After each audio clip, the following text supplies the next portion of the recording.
Okay, thank you for everyone who's joining. We're going to give it about 2 minutes before we start to allow attendees to join in on the meeting. We're going to turn it to a slide to provide contact information while we're waiting. So take a look at our contact information and how to sign up for alerts while we're waiting. So we'll start in about 2 minutes.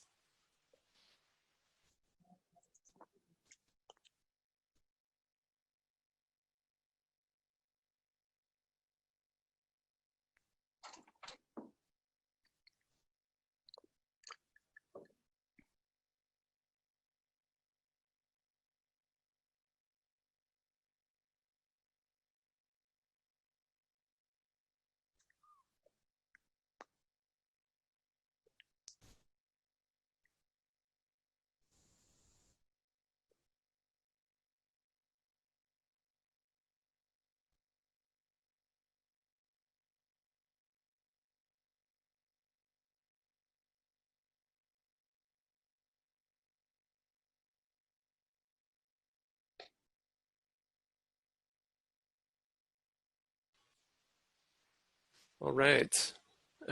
People will be coming in, and that's okay. We're going to get started. So welcome everyone to CTA's Red Purple Bypass Project virtual public meeting. So this is our first virtual public meeting that the CTA RPM project has had. So we're super excited about that opportunity. And of course, considering the current situation that the world and our city is going through, this is part of what we're doing to try and stay engaged with the community as much as possible. So we're going to be giving updates on the status of the construction project and relay information about the work and its upcoming projects and impacts. So thanks again for being here. My name is Jesse Thomas. I work in community outreach for the RPM project, and I'll be moderating this meeting. So before we get started, I'm going to explain a little bit about how the virtual meeting will work. As you can see, we have live sign language interpretation being provided. So thank you to our interpreters there. This meeting is also being recorded. And once we have the recording, we will provide translations in Spanish, Chinese, and Vietnamese that will be posted on our website. So we will be having a presentation from some of our speakers in CTA and then having a Q&A session. If at any time you have a question throughout the presentation, you're welcome to send them in.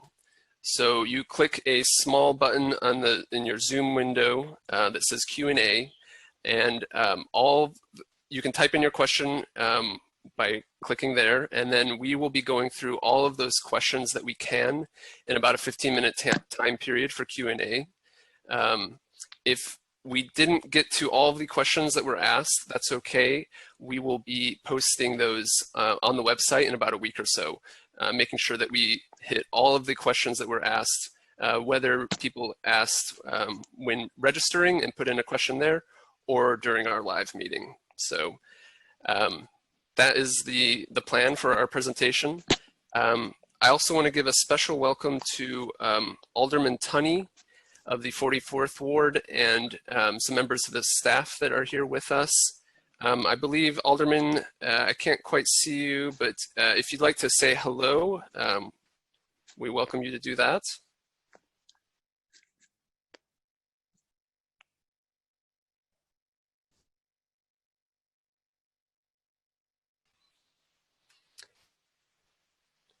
Okay. Not coming through, that's all right, but we really appreciate the support from the 44th Ward and Alderman Tunney, and we will go on to looking at the agenda. Great, so here's our agenda for the meeting. We're going to be hearing from Chris Buchel. He is the RPM project executive for the project. He'll be talking a little bit about the community-focused approach that we have in this project. Next, we'll hear from Steve Hands, RPM senior manager. He'll be talking about construction progress and impacts that are associated with this project. Lastly, we'll hear from Tammy Chase. She is the RPM Director of Communications. She'll be talking about the Open for Business program that is part of this project. So that is our agenda, and afterwards we'll be going over the Q&A like I explained previously. So we'll go right into the presentation, and I will turn it over to Chris Buchel.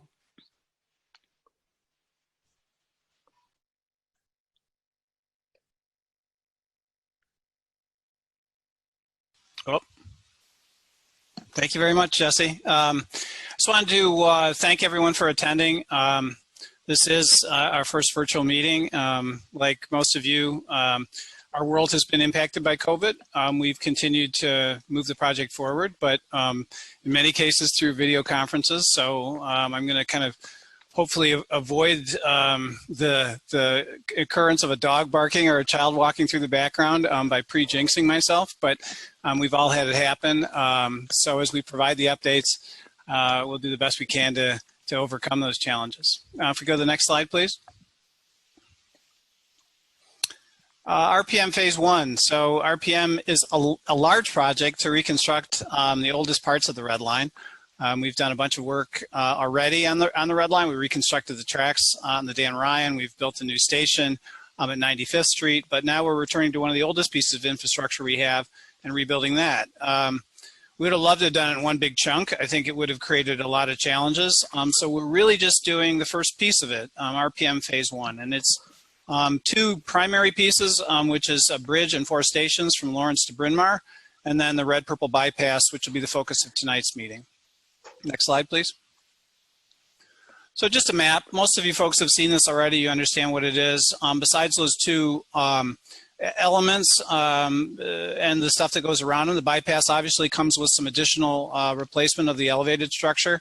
And in addition to that and the work I talked about in Lawrence to Bryn Mawr, it's also a new signaling system, which a lot of you will never see, except it will keep your trains safer and faster, and otherwise help be a critical part of modernizing the service into the future. Next, please. So outreach, design, and construction.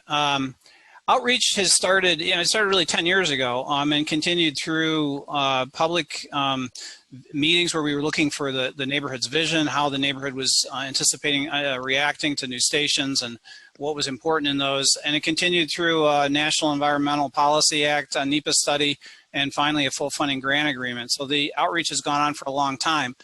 In the short term, it's really reaching out to businesses, reaching out to communities, providing the best information we can on construction. Design, I talked a little bit about COVID. Design in this project is occurring all over North America. We have used video conferencing instead of people traveling to the city, which has some advantages and disadvantages, but we've been able to keep it going. In terms of public face design, we haven't just considered the structural weights and the train and how many times the train has to go over and the various forces associated with that. We've also thought about the community as we've been building these bridges. What kind of rooms and spaces, public spaces, are created under our bridges and around it. So we have tried to give that consideration and provide fewer columns, better sight lines with those columns, safer for cars and pedestrians going through, as well as new lighting. So various amenities that you would expect to see in your city, we've tried to deliver on those as well. Construction, we are building a very big project here, and it is right in the middle of your neighborhood. And that said, though, we've tried to take into consideration and limited the contractor in terms of what they could take for roadways, closing those roadways. They can't close all of them at once. We work very closely with the aldermen to make sure that you can get to your homes, and where you can't, you have suitable alternative service. We make sure that when we close an alley, that you have garbage pickup. So we have considered the impacts of that construction, not just to keep it on schedule and on budget, but also to minimize the impacts to the community and the riding public. Next slide, please. So this is just a couple of slides to show kind of that we've delivered on some of the promises we made in earlier renderings. Those of you that are in the neighborhood, of course, see what the columns look like. You'll understand there's a bridge that will be ultimately on top of that. That's really the bypass. but just comparing those to what we showed earlier, we're trying to deliver on those promises. Next. Similar issue here. Just trying to compare it to earlier visions. You see a little bit of refinement one to the other, but fundamentally we're endeavoring to deliver on earlier promises. Next slide, please. I talked about fewer columns. I talked about lighting, better sight lines. All of these are improvements that we considered in a room like this. And instead of just having tracks under there, just having tracks and nothing under there, we tried to improve the lighting and to add features where we could, where it made sense to, both for the community as well as for the structure we were building. Next, please. So I'm pleased to say we did an animation a couple of years ago. It was a very preliminary design. Ultimately, the contractor has done a ton of hard work to take it to the next level, and I'm sort of pleased to show it today. I'll try to narrate it, but it should be pretty clear to everyone that I'm not much of a talking head, so I'll do my best. But if we could start the animation now, that would be great.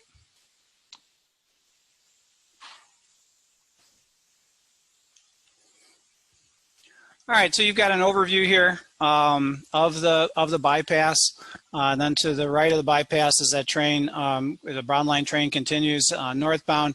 You can see that we're also reconstructing the other tracks. Again, you'll notice that you don't see through these tracks. There's a closed deck. So you've got a brown line going over the top and red lines going underneath it. And that's an important thing. That wouldn't be happening right now. Right now, the brown line or the red line train would have to stop. You don't see stoplights in the middle of the Dan Ryan Expressway.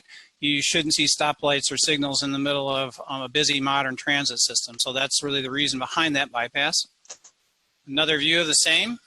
This is a northbound brown line train coming right to the side of our tower. That's where various rail people work and control the trains moving through this junction. Red line going underneath it. Again, red line not stopping, it's continuing to go. These are really the basics of the structural improvements that we're doing. You'll notice sound walls. You'll notice that it's a closed bridge structure, so the noise doesn't punch through and go down nearly as much as it does today. I talked a little bit in design about public spaces and rooms. So this is a little bit more of an illustration of how these rooms worked for us, where we emphasized the sculptural aspects of these columns. As well as provided additional lighting and fencing, other things to kind of more delineate that space as either a neighborhood space or, in the case of Clark here, more of a commercial space on a larger scale. And then, moving to a room that's a little bit of both at Clark and Roscoe, there with the vision over the top of it. The bypass is about that bridge, that bypass. It's also about constructing the bridge underneath it, which really aids in the throughput of all the tracks. Another room, again, a little closer at Sheffield, a little more of a neighborhood space. I'll remind folks that the existing tracks, while we'll use them less, they don't see as much traffic, and they get renovated, they get painted, and they get brought into a state of good repair. The Newport room, this is really the 4-track section of the red and purple line that we're replacing. And you can see the increased lighting, the better sight lines, the fencing, and some of the other amenities that we endeavored to think about in more of a neighborhood space. Next, please. Oh, it's the end. All right, well, with that, thank you very much, Jesse. Thank you guys for coming. I'm going to turn it over to Jesse, who will introduce our next speaker. Thanks, Chris. Yeah, I've seen that animation a few times now, and I still get the chills, so I'm very excited about it. So next up, we're going to be hearing about construction progress and associated impacts. I will turn it over to Steve. Thank you, Jesse. I'm excited to be here today to talk to you. This is a new experience for me. I do miss the crowds at our public meetings, but I'm happy to have you all here on this new format. Next slide, please. So the first piece that I want to touch on is our advanced utility relocation. We're happy to say that we're almost complete here in the bypass area for the utility relocation, about 95% complete, and we are anticipating completion this fall of 2020. You will continue to see some work in the area, some crews working along Clark Street, AT&T crews, and so obviously you'll see that, and we'll continue to receive updates if you're on our list for receiving construction alerts. But we're really excited that we're coming near the end of this utility relocation effort, and we thank you for bearing with us over this time. Next slide, please. So a little bit about the Roscoe Newport Alley, where there's quite a bit of construction has happened over the last few months. This is where the bypass comes in and ties into the existing brown line on the west side of the bypass structure. So for the bypass structure itself, we're happy to report that the micropile foundations for that structure is now 100% complete. The next steps for the bypass structure will be continuing to work in the area by pouring new concrete pedestals at the base of the new columns, setting the steel columns and beams, and then the following effort will be to put the track on top of those beams. In addition to the bypass structure in this alley, you can see here the existing brown line track structure. And currently we are working on the rehabilitation aspects of that. So we are working on some of the improvements to the steel structure, shoring those existing columns, preparing for new foundations, additional micropile foundations to replace the 120-year-old, 113-year-old foundations out there. New concrete pedestals, so the columns will be cut down, and new concrete pedestals will be added at the base of those columns. And then the entire steel structure will be rehabilitated, repaired, and repainted. We're happy that we were able to open up the alley. It's currently open and will be open through July 12th. And then we'll continue to work with Walsh Floor, our contractor, to identify future opportunities to open up the alley or provide access to garages. Next slide, please. The other aspect, which Chris pointed out quite a bit in his presentation and the animation, is the construction of the bypass columns to support the bypass structure between Belmont and Roscoe. This is the main spans of the bypass, and you can see the curvilinear detailing of this column shape that we were really excited to bring to the community, and we hope you enjoy it. We think it turned out quite nice. Next slide, please. Here are those columns marching from the existing Belmont Station as they increase in height gradually to support that bypass structure, rising up to a level that's about a 4-story building. Now that they're in the community there, you see the highest columns are in place. You have a sense of what it looks like in the surrounding community, and you can see pretty clearly that while they are taller than the existing structures, they are within the same height as a lot of other buildings in the neighborhood, and we're really excited to see how they turned out. Next slide, please. Once all the bypass columns are complete, which is we're looking at the end of this month here for those to be complete, the next aspect will be to set the steel beams. And you can see an image here from the Wilson Station project, which Chris noted earlier as well, where those steel beams are being set to support the track structure above. You can see the type of equipment here on the picture for those steel beam setting, a large crane, and the workers associated with to set those beams. This work is expected to start this fall. And as you can see from the impacts here, where the work is being conducted, you will continue to see some alley closures where those beams are being set, as well as street closures at School, Sheffield, and Roscoe, where the bypass structure crosses. Next slide, please. In addition to the bypass structure, we'll also be working on a temporary track structure this fall. And the temporary track is necessary for us to continue to operate Brown Line southbound service while we reconstruct the red and purple line tracks adjacent. This work is expected to start in the fall, and the impacts are really localized to those individuals along Sheffield between Belmont and Roscoe Street on the east side of Sheffield, those businesses and residences. Because the temp track has to be located right above the alley, there will be alley closures, as well as closures at School Street where the temp track crosses. However, our contractor will continue to provide garbage service and deliveries to those adjacent properties during those closures. Next slide, please. This is a drawing from the designer for the temporary track. So we call it temporary, but it's still a very robust structure to support the existing Brown Line track service. It will be built over the alley, and you can see the drive aisle is between those two columns, but it will be wide enough to accommodate vehicles to traverse.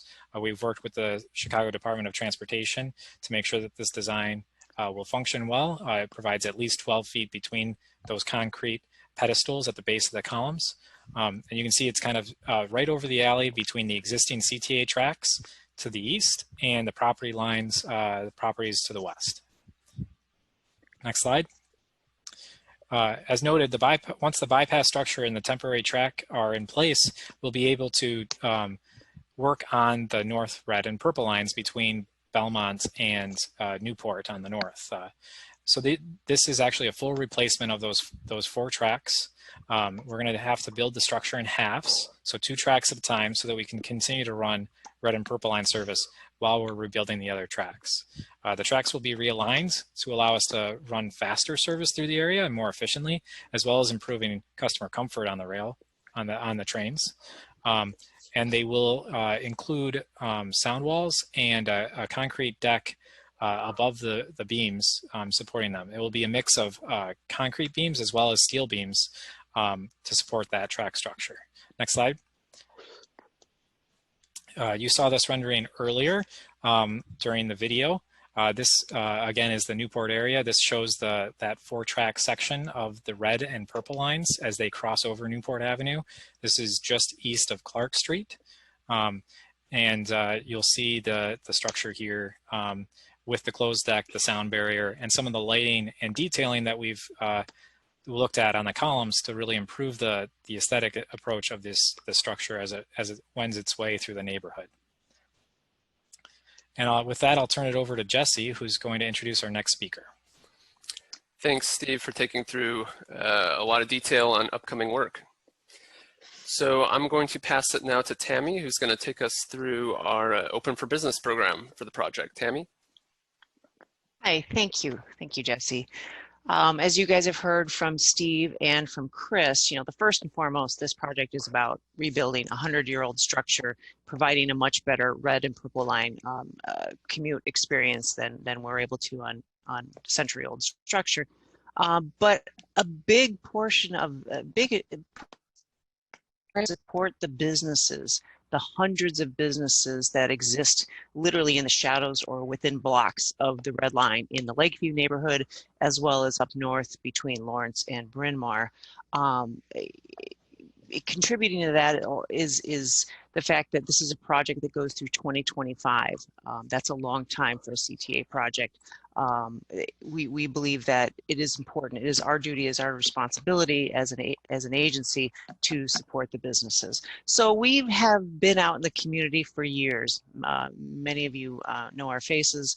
We're talking to chambers, talking to aldermen and staff, talking to local businesses, finding out what are your concerns, what are you worried about, what do you need help with to survive and thrive during construction and beyond. So we've gotten a lot of great feedback, and so all of that is really is factoring into the Open for Business campaign that we are currently building right now. So next slide, please. Before I go into the details of the Open for Business program, I do want to mention, of course, COVID-19 is really hurting a lot of the businesses around the city and certainly in our community.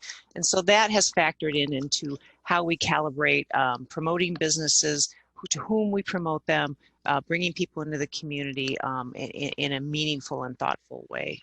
So we know that now more than ever that we play an important role in supporting our businesses. So I don't have to tell the folks that live in this community how great your community is, and part of the unique character is the small businesses, the great restaurants, the great shops, etc., that exist here.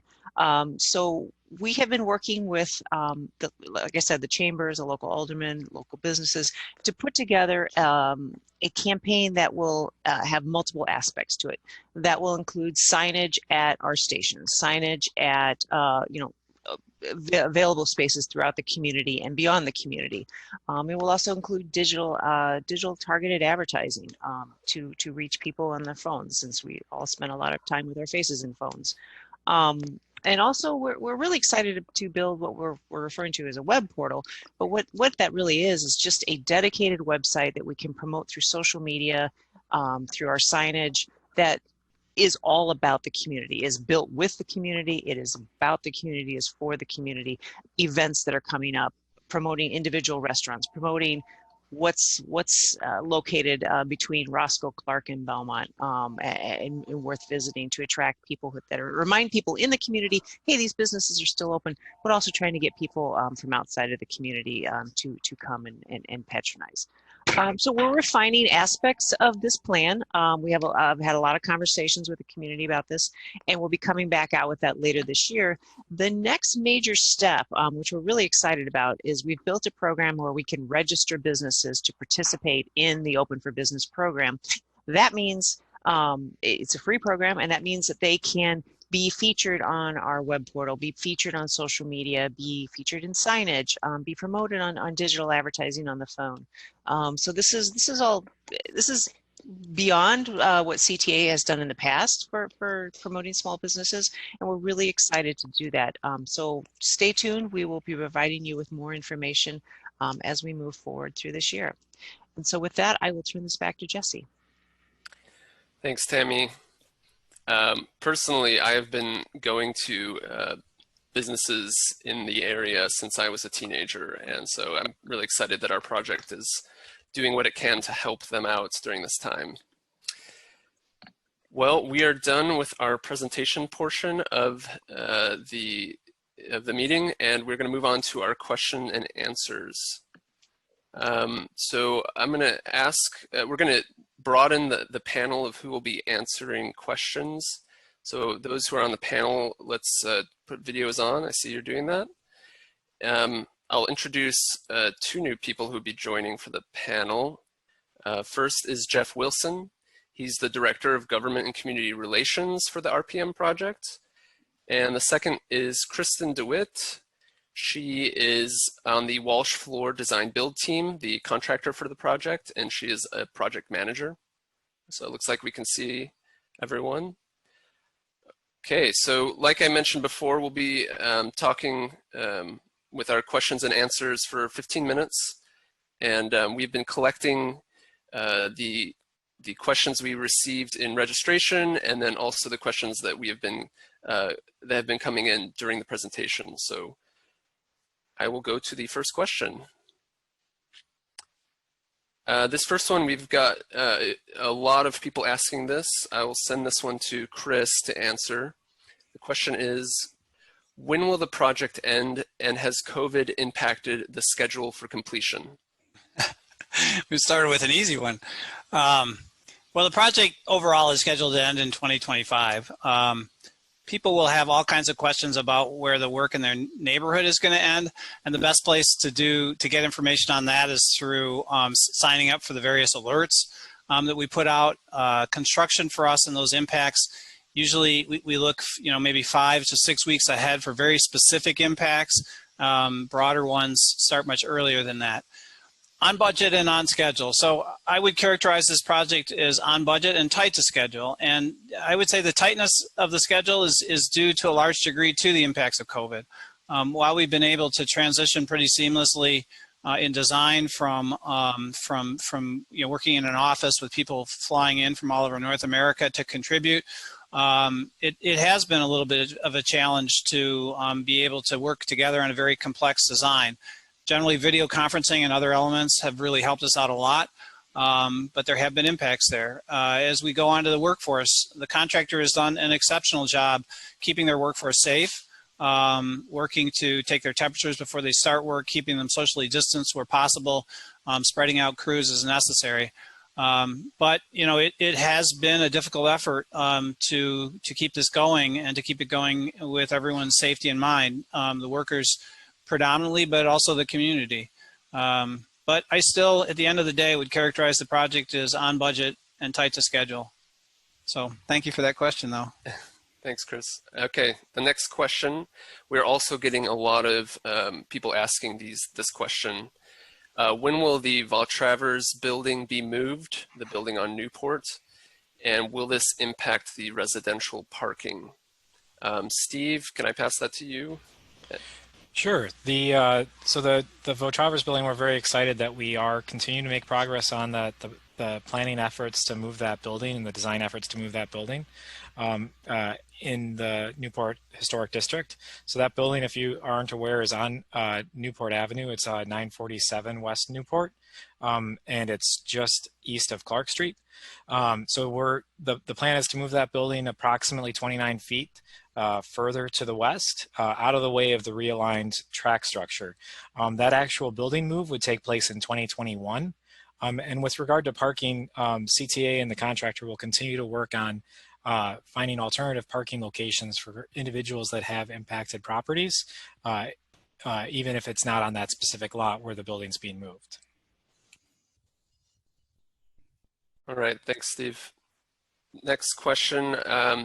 This is about specific to construction, so I'll ask Kristen to answer this one. Will there be overnight work in the RPB area?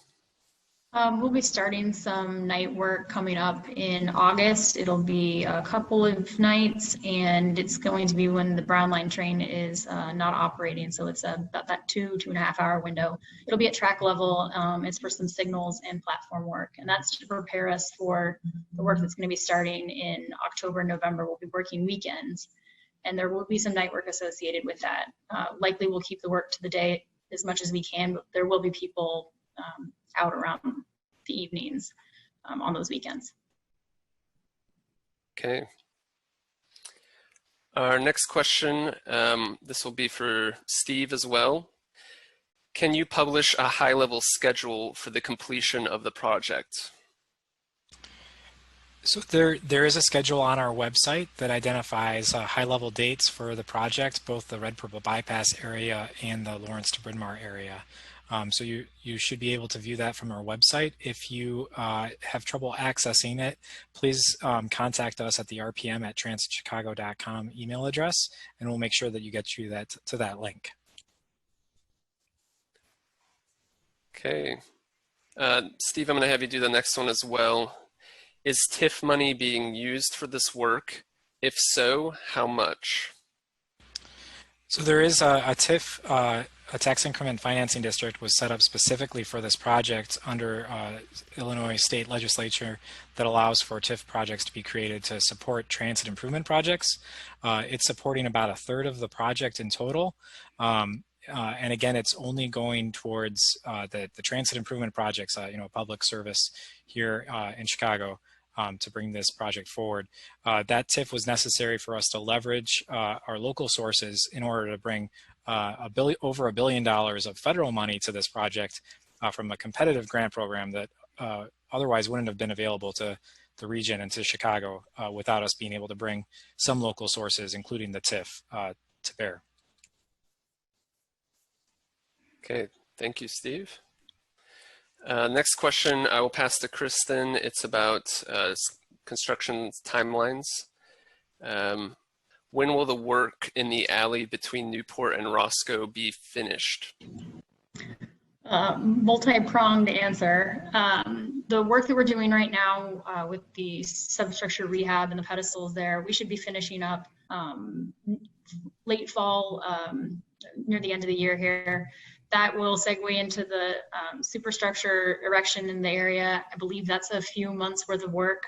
And then after that, we'll be doing our track and signals and systems to tie in the flyover. And I believe that the flyover is flyover tie-in and to be operational is early Q3 next year, somewhere in that area. I'm not exactly sure, but after that, there will be additional work in the alley, but I do believe, or back in the Newport Roscoe area, but I do believe that that work is, there will be a break in time before that work starts up again. And then it will be ongoing throughout the rest of the project. Okay, thanks, Kristen. Next question, it's on aesthetics. We talked a little bit about that, but a little more detail is being asked for here. I'll pass this to Steve. What does the plan What is planned to make the flyover an aesthetically pleasing structure? Will there be opportunities for mosaics and murals? So as we noted, we did take a hard look at the design early on, making sure that the columns themselves became an asset to the community, where you see that shape and style really brings a change to what a standard cylindrical column would look like. In addition, we've looked at lighting options under the bypass structure as it crosses streets, and you saw some of the patterns that you would see there. But a lot of what we're doing with the bypass to improve the aesthetic is going to happen more at the pedestrian level, at the person level. And that's an area that we're going to continue to work with the community on moving forward. We're not quite there yet, but you saw some of the initial concepts with the lighting at Clark Street, how those spaces really enhance the community. We are looking at opportunities to bring a little bit more tactile nature to it at the pedestrian level, but our focus is really to make sure that the pedestrian scale of the project is enhanced in these rooms that are created, as Chris noted. Thank you for the question, Jesse. Okay. Next one I have down. How will the flyover, oh, I'm sorry, I'll pass this to you, Chris. How will the flyover and closed deck structures operate when we get snow and ice?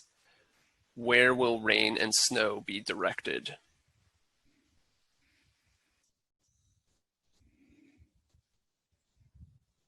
Having a hard time hearing you, Chris. Better now? There you go. Yeah.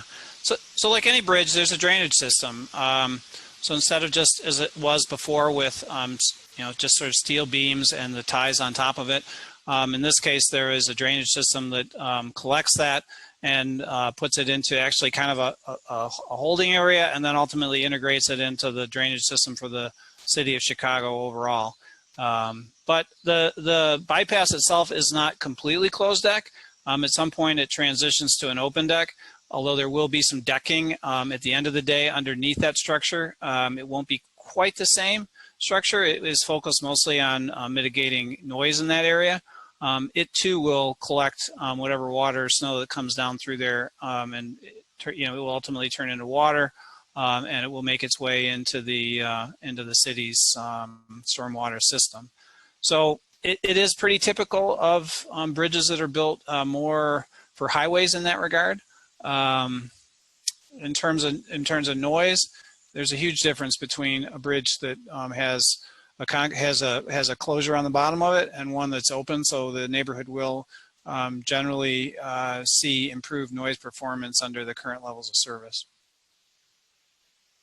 All right. Does that answer the question? Snow is handled incrementally by a plow on the front of the trains. They, in many cases, are their own best remover of snow going forward. They have kind of a modern day cow catcher on the front that pushes that snow off, and each individual train acts as a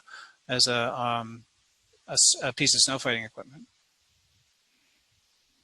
Great, thank you. I can run a train over by my sidewalk so I don't have to shovel. Okay, the next question. This one I will pass to Jeff. It's about parking. Will alternate parking lots ever change? How will we be informed about changes? So thank you, Jesse. We're working very closely with Walsh Floor to identify new parking when we need to have alternative parking, specifically throughout the rest of this project. So we work very closely with both the community and with Walsh Floor to identify alternative parking. And once we make that available, we go out to the community and tell them what those options are. Okay. Next question. This is for Tammy. It's about Open for Business. What is the best way to learn more about the Open for Business program?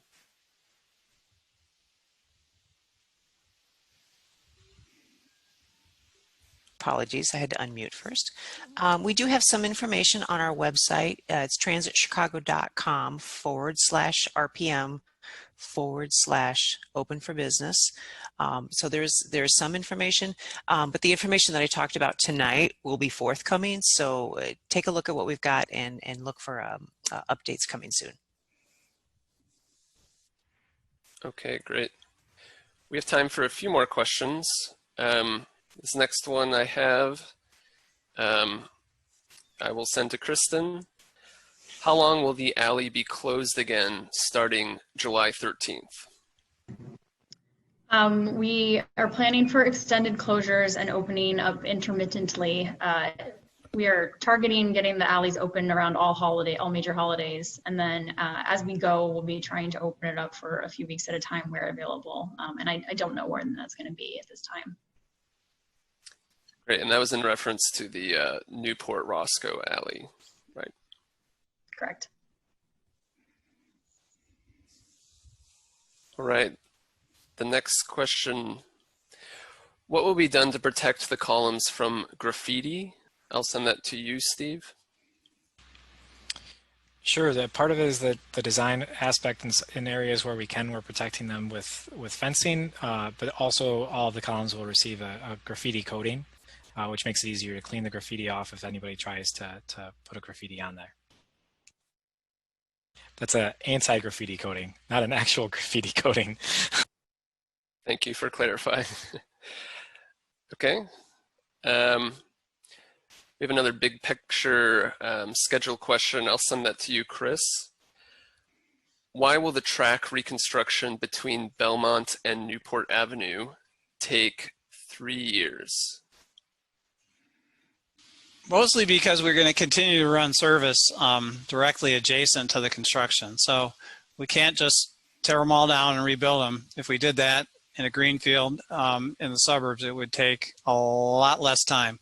But basically what we do, and those of you that sort of watched us build Wilson can appreciate it. You know, we tend to clear an area for construction. In this case, we'll clear half of the tracks and run the trains on the others, reconstruct it, then move the trains over to the new section and reconstruct the other half. So that kind of incremental movement, that kind of situation where when you may have seen it out there as we've constructed the bypass, we have folks that stand up on the platforms that control the movement of the trains through there as the contractor is doing various crane lifts. That might seem like a minor thing, but if you replicate the amount of times we need to lift things either away from the tracks or onto the tracks, that kind of thing begins to make up some of the challenges that we have building next to an active electric railroad. So the reason for that length of time is that we're going to continue to provide service, and we're going to provide it in the safest way we possibly can and the swiftest way we possibly can. I think it will be an improvement over some of the earlier efforts that we've been able to make because of the signal system that we're investing in. But it is a day-to-day battle for the contractor in particular to figure out where exactly they can work. In many cases, their impacts are things that they build into their schedule, they build into their budget, and they're one reason why transit work is expensive and it takes a considerable amount of time. We are working to expedite it, and we're working, I think, as a team. COVID has brought us together in ways that have enabled us to find a lot of solutions where we didn't see them before. So I would say that's good. Thanks, Chris. So that's taking us to 15 minutes. I will do one more question because I think it's very helpful. The last one I'll send to Tammy. How can I get information on service impacts? So we already have a really great system of CTA about if you want to know what's going on with the red line, brown line, green, whatever line you ride, you go to transitchicago.com/alerts, and you can sign up for either text or email alerts about your route, whether it's a train route or a specific bus route. So that's a good way to know, hey, if something's happening on the red line, is my station going to be closed? You can get alerts for that. If you are looking more for community impact alerts, like where construction, is my alley going to be closed? I encourage you to sign up for construction alerts. That is transitchicago.com/RPM alerts. That is a great way to get information sent to you about upcoming impacts to your community. And this information will be provided, it was provided at the beginning, and it will be provided again at the end of this presentation and is on our website as well. All right, thanks, Tammy. And yes, we are going to provide that information. We're concluding our Q&A section right now. So if we could get the slide up with our final contact information, like Tammy was mentioning.